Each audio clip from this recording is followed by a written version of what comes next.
Hey guys, so today we're going to be looking at Charles Dana Gibson, which was an artist, illustrator, one of the most famous of all time, a few centuries back. He was really good at doing expressions, alteration of whatever he was referencing, whether it was a model or from imagination or whatever. A high attunement to a lot of the things that I talk about on this channel. Just good art all around. He's a very good artist, very famous artist. You can look for basically a jury of women. The penmanship on this is amazing. Any medium relates to any other medium because it always has to do with the fundamentals of art, whether that be value, edge, whatever. And we're going to be talking about how all of his work relates to all those art fundamentals. So anyway, let's get right into it. From a macro scale, we're going to not look at technically the technique first. The biggest thing for any medium is how the entire actual picture reads. So if you look at this entire picture, you'll see that if we zoom out just a ton, what actually stands out is this girl right in the middle, her right there, right? And the reason for that is her face is in a very interesting part of the composition. So if you actually look at the way that it's formatted, she's right in the thirds of the rectangle. You can see that. And that's just a natural sort of position to place your subject. You'll see this in a lot of fine art. Obviously, you make compositions that aren't symmetrical. So if you have this kind of ratio as far as the canvas size goes, like this is the frame, you'll see oftentimes that artists want to put it right here. This is where the subject is, right in the middle, because that's kind of just the intuitive, natural inclination. But as art developed over the centuries, people stopped doing this, and master artists obviously almost never do this. You want a little bit of asymmetry to the photo, just because if it's in the middle, it's just a bit boring of a placement, and it's just not as interesting. It's too predictable almost. So I would highly suggest against doing that unless you have a good design reason for that.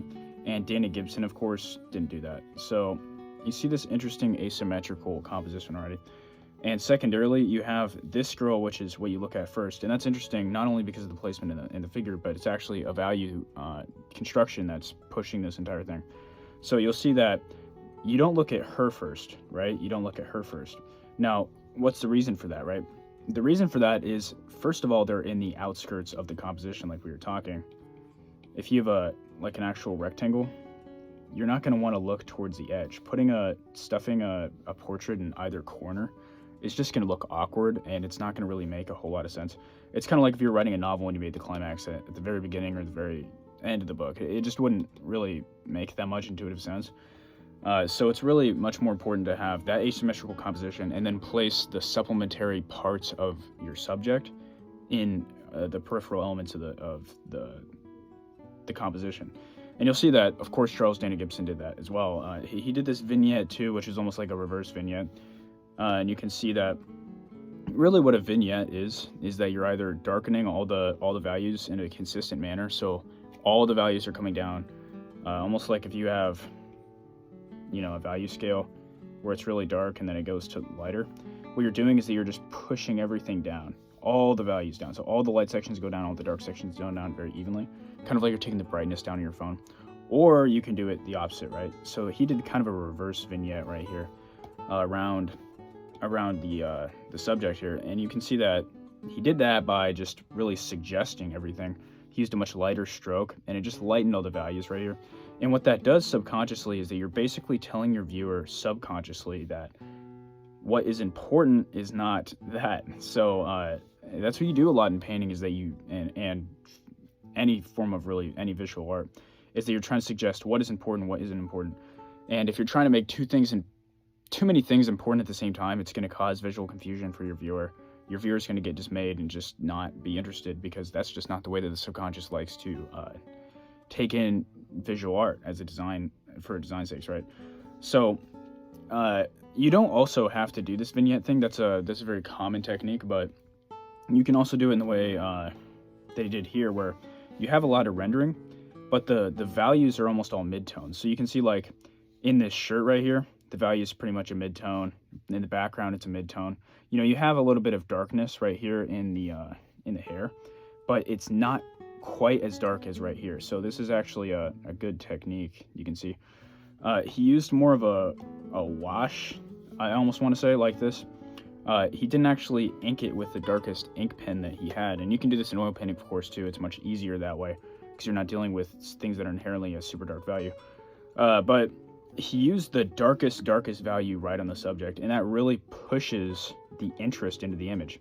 And you don't have to do it to such a high degree where everything's just super washed out like this, but you can do it where you have, like, you know, again, your entire value spectrum here is reserved for, you know, or actually it's more like this is reserved for the subject, and then this is reserved for the rest of the entire composition.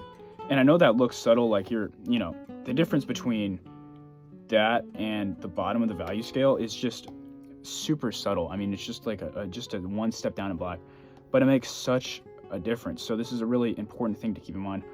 A lot of artists do this. For example, if we look at this this painting, it's one of my favorite paintings of all time. Beautiful painting. I actually have it as my wallpaper on my laptop just because I like it so much. But it's called After Communion. It's basically just all these people coming out of church. But if you look at the way that the values work, it's the exact same thing that Charles is doing over here, where you're reserving all the darkest dark just for the subject, and then you just lighten everything just very slightly. All the darks that should be black are not jet black, but they're pretty black. Same thing here. So like in this composition, what do you look at first? You look at the face of the little girl right here, right? You look at her face.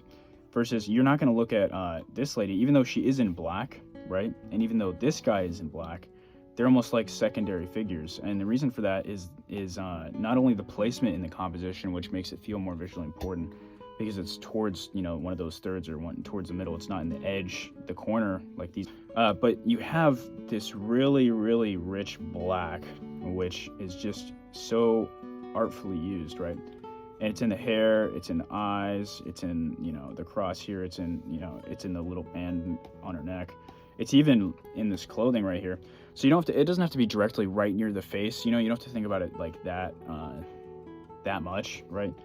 It's really just around the subject. It needs to be very dark. There needs to be that really strong contrast. And the strong contrast between this obviously extremely white dress and extremely black and dark band in her hair as well. And you can see this exact same thing happening, obviously. The entire composition has a lot of black in it. In fact, you have really dark values right there in the shirt. Yeah, right there. Super dark. In the hair, obviously, it's dark there. Even in the hat right here, it's dark. But it's not nearly as dark as in the hair. So that's a really important lesson that we learned from Dana. And this is not even as far as medium base, right? This surpasses medium. This is just basic good design and composition that he was doing here. And it gives, and you might be asking yourself, well, why do I need to make one thing most important? Why can't I just make everything equally important, or at least, you know, not have as that obvious of a hierarchy? And the reason for that, we like to admit it or not, it's something innate. It's the innate way that we actually process art, and it's worked that way immemorially. That's the reason why paintings can still speak to us, even if they're made hundreds of years ago. I mean, human beings just like taking in information a certain way. So you can make everything equally visually important. You know, he could blow out this black right here, but it would just cause a lot of visual confusion for the viewer, and it just wouldn't be as beautiful, you know. So if he had done this, just made it, you know, super dark, as dark as the hair right here. He'd gone in there, just jetted out black this.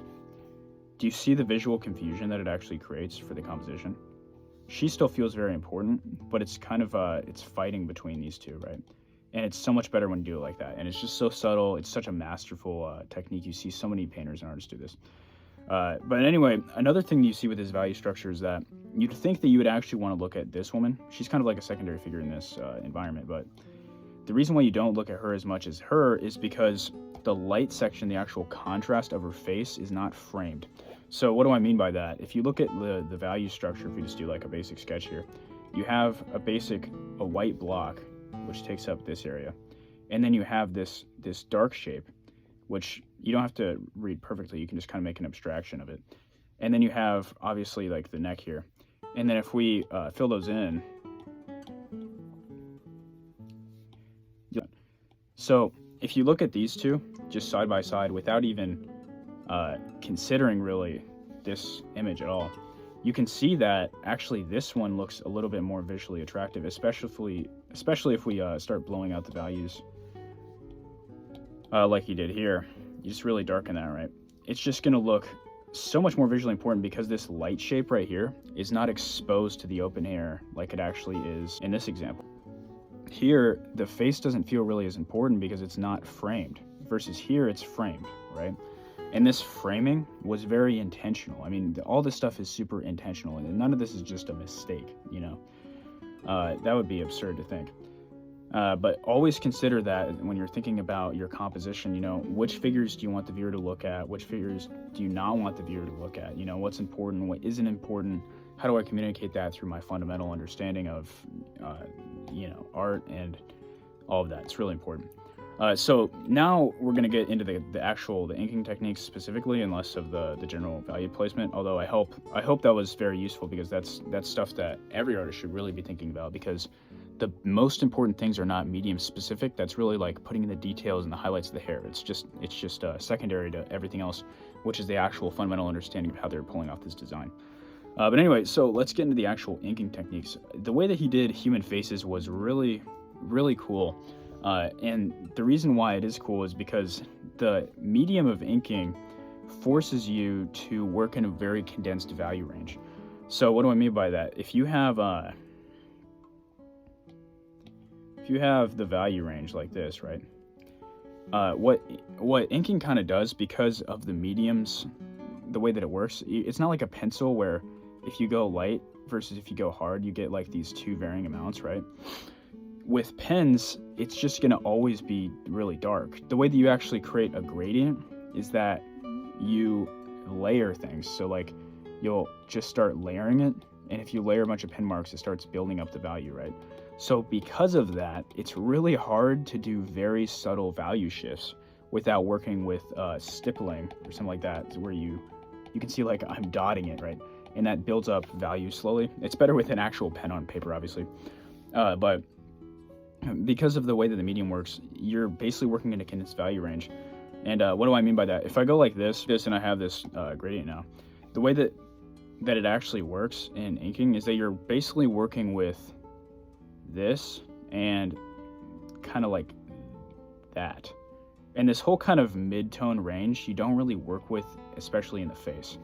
So what do I mean by that? If you look at his face actually just directly to the right, you can see that the face is basically all just blown out white, and then you have the darkest darks, and then you have like a slight sort of mid-tone.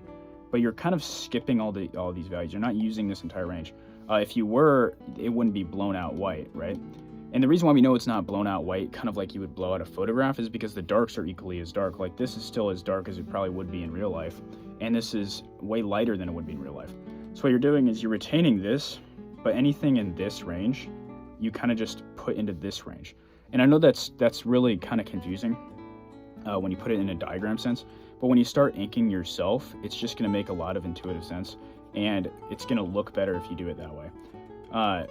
So, by the way, to make things look ethereal like this, you can see the edge condition actually changes. It makes things a lot more heavenly, and kind of the light creates a beauty to it. And that's an edge thing, right? So like use soft edges, it creates that. That's why inking is always never going to actually have that attribute. It's never going to feel very ethereal, because the actual medium itself makes it always a hard edge, because you can't really create a soft edge with inking unless you use the techniques which I'm going to talk about. But it's just hard to create that. That's why oil painting is way better for creating light effects. Anyway, so you can see in his face, he's basically just using the darkest darks and the lightest lights. So if we just like create the basic shape of the head, you put in, you know, the hat there. And then it's always good actually for doing your character studies to always split it into thirds and understand how they constructed the character, like what kind of shapes and what kind of proportions makes the character look the way that they do, and what kind of forms as well do that. So I always like to split it up into thirds. And obviously, if you actually look at this, and I'm measuring it in person right now, the bottom half of this person's face is absurdly long. So you have this huge chin, really skews the actual proportion. So it actually, the distance between the bottom of the nose and the bottom of the chin should be equal, because the face can be split into thirds. And if you don't understand what I'm talking about right now, go look up the Loomis method, but that's basically a lot of the way that these illustrators also kind of think, because Loomis he just popularized it, he didn't actually invent it. Oh, this is absurdly kind of against the average. That's why this character looks the way that they do. And you can kind of analyze that by doing these character studies. But you can see that the inking, like what he would do is that he wouldn't actually outline the face like this in inking, right? He wouldn't do this at all. And this is kind of our inclination, is to go like this. This looks really bad, right? And this is where you're just using sort of the same line weight, and you're just really outlining everything the way that you think it should be, right? So the way that he worked, which is actually a much easier way to work because you don't have to put as much sketch lines down, because you can actually, the drawing can be a little bit, it gives you a little bit of leeway, basically. So like with this chin, for example, you don't really know where it ends and where it sort of begins, just because there's like so many lines indicating it. And it actually looks better, and it's easier to draw correctly when you're doing that. But instead of drawing a very thick line just for one chin, he kind of suggested it with like 3 lines. And then he would put in that, and then put in some lighter lines, you know?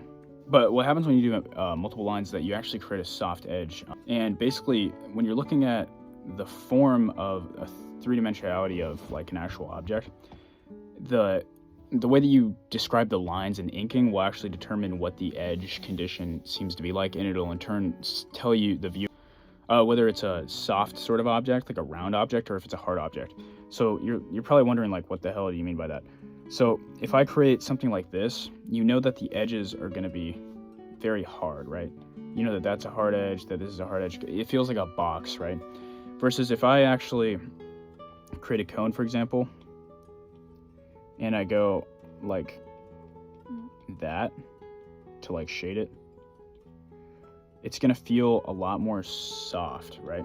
And that's because when you're describing things, you're describing it through value shapes. So if I go over to, you know, like my pencil or whatever, you're describing it through this value shape, but then you kind of create a gradient right at the edge. And that edge gradient is what creates this feeling of softness.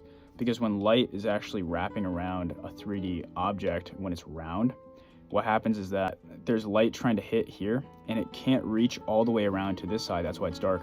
But there's this kind of termination point where there's a little bit of light, but there's not like a ton of light. And what that creates is this edge gradient, where you get sort of this, where you get a gradient of values.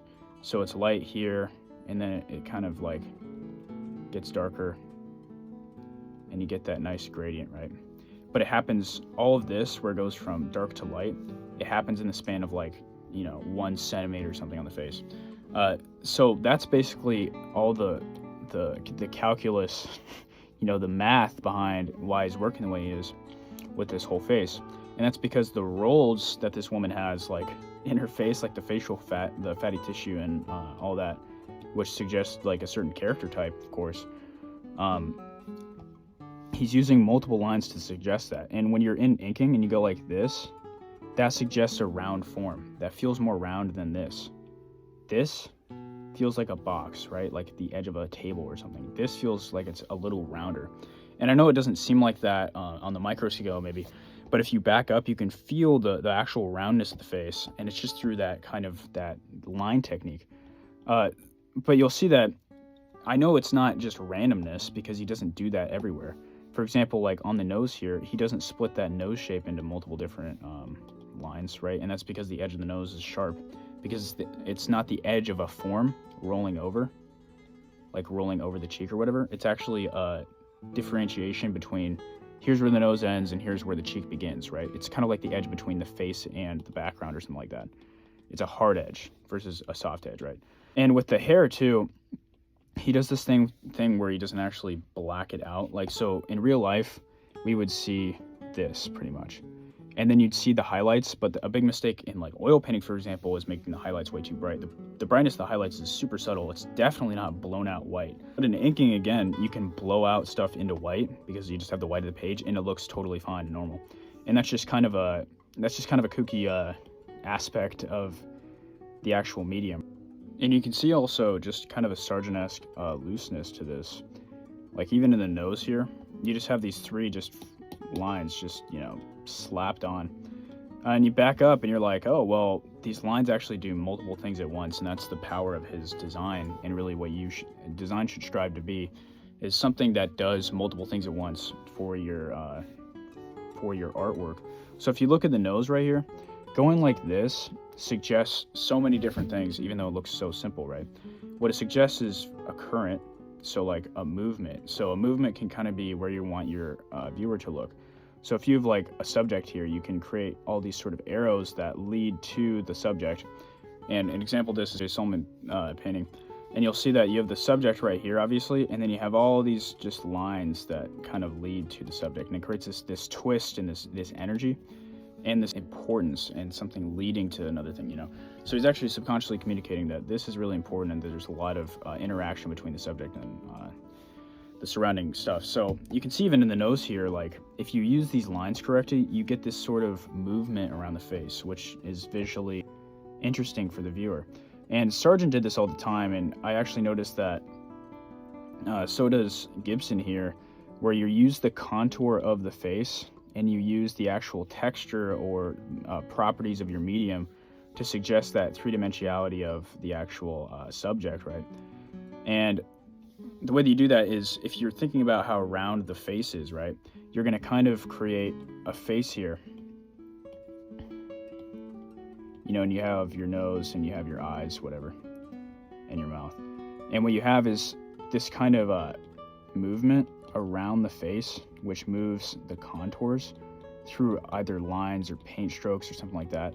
And you get this kind of sensation of movement and understanding of form. So this creates this kind of, it not only describes the three-dimensionality of the actual object, but it also sort of creates this visual experience for the viewer where you feel this movement and this kind of motion of the character, you know, and it makes it look a lot more interesting. So, you know, even these three lines, even though they look kind of accidental, it makes the nose look into a halftone, which suggests like a redness, because red is a darker value than the rest of the actual color of the skin. So if you make the nose look a little bit shaded, it's going to make them look a little bit like they're blushing or something like that, which can make a character look more feminine. So it does all of that. It suggests that there's blood behind the nose. And then it also creates this movement around the face. It does that. The point is, like, this guy is just super intentional about everything he does, even though it looks just like total crap. And I don't like people who are, people say that they're being intentional about something when actually objectively doesn't make it any better. But in this situation, it's totally, you know, he's intentionally doing something and it objectively makes it better, because this face just looks inherently visually interesting. Those are a few of my analyses of this inker in particular. I'm going to probably do more videos on him, but my videos tend to go pretty long, and it's difficult to retain people just because, you know, like a 30-minute video is hard for anybody to sit through. Leave a comment down below if you want more of these videos, if you found this type of formatting of the video interesting. Any suggestions or things that you're stuck on or interested in concerning the video or other topics that I cover. I hope everybody has a great day. I hope you go make something beautiful, and yeah, have a good one. I'll see you guys later.